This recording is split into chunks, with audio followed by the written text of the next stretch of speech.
Right breaking news చూస్తున్నాం. ఆర్మూర్ మాజీ MLA Jeevan Reddy shopping complex కు టీఆర్ఎస్ఆర్టీసీ అధికారులు హెచ్చరికలు జారీ చేశారు.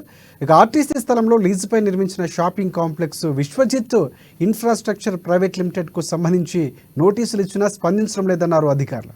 ఆర్టీసీ లీజు స్థలంలో ఉన్న షాపింగ్ మాల్ పెండింగ్ బకాయిలు గడువులోపు చెల్లించినందుకు హైకోర్టు ఉత్తర్వుల మేరకు సీజ్ చేస్తున్నట్లు ఆర్టీసీ అధికారులు తెలిపారు. ఇక షాపింగ్ మాల్లో ఉన్న రెంటర్స్ తమ అనౌన్స్మెంట్ని గమనించాలని కూడా చెప్పారు.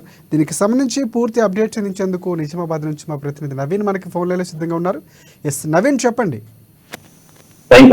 బీఆర్ఎస్ నేత నిజామాబాద్ జిల్లా బీఆర్ఎస్ పార్టీ జిల్లా అధ్యక్షులు ఆర్మూర్ మాజీ ఎమ్మెల్యే జీవన్ రెడ్డికి ఆర్టీసీ అధికారులు షాక్ ఇచ్చారు. ఆయనకు సంబంధించిన షాపింగ్ మాల్స్ కు సంబంధించి ఆర్టీసీ అధికారులు హెచ్చరికలు జారీ చేశారు. ఆర్టీసీ స్థలంలో లీజుపై నిర్మించిన shopping complex Vishwajit infrastructure private limited కు సంస్థకు నోటీసులు ఇచ్చినప్పటికీ స్పందించడం కూడా అధికారులు వెల్లడించారు. అయితే ఆర్టీసీ లీజు స్థలంలో నిర్మించిన జీవన్ మాల్ అద్దె బాకీలను గడువులోపు చెల్లించలేనందుకు హైకోర్టు ఉత్తర్వుల మేరకు సీజ్ చేస్తున్నట్లు అనౌన్స్మెంట్ ఈ రోజు ఆర్టీసీ అధికారులు చేశారు. అయితే సాయంత్రం వరకు డెడ్ లైన్ కూడా విధిస్తున్నట్టు కూడా వారు ప్రకటించారు. సాయంత్రంలోగా పెండింగ్ నాటి 3.14 కోట్ల బకాయిలు చెల్లించకుంటే కాంప్లెక్స్ తీసేస్తామని చెప్పి కూడా వార్నింగ్ ఇచ్చినట్లు కూడా తెలుస్తుంది. అయితే షాపింగ్ మాల్ లో ఉన్న అద్దెదారులు ఆర్టీసీ మైక్ అనౌన్స్మెంట్ కూడా గమనించాలని చెప్పి కూడా వారు విజ్ఞప్తి చేశారు. అయితే